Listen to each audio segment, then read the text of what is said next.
అనగనగా ఒక దట్టమైన అడవిలో ఒక పులి ఉండేది.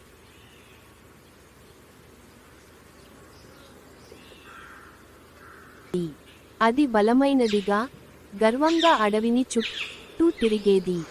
ఒక రోజు 2 జింకలు ఆ అడవిలో గడ్డి మేస్తూ ఉల్లాసంగా విహరించేవి.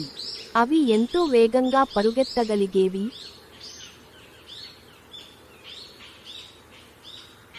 కానీ పులి కనిపిస్తే మాత్రం భయంతో పరుగు తీసేవి.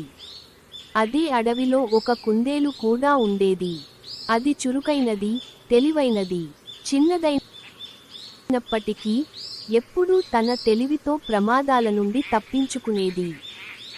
అలాగే ఒక నక్క కూడా అక్కడే ఉండేది.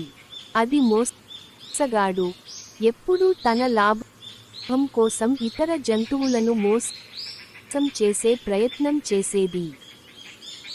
ఒకరోజు ఆ నక్క పులికి చెప్పింది, పులి సారూ, నేను మీకోసం 2 జింకలను పట్టించి ఇస్తాను, మీరు నన్ను మీ మిత్రుడిగా తీసుకుంటే సరి.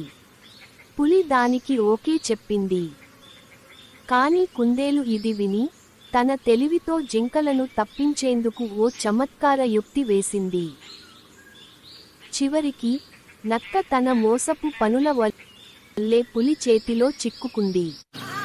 ఈ కథ బుద్ధి చెబుతున్నది ఏమిటంటే, తెలివితేటలు ఎప్పుడూ బలాన్ని మించినవే.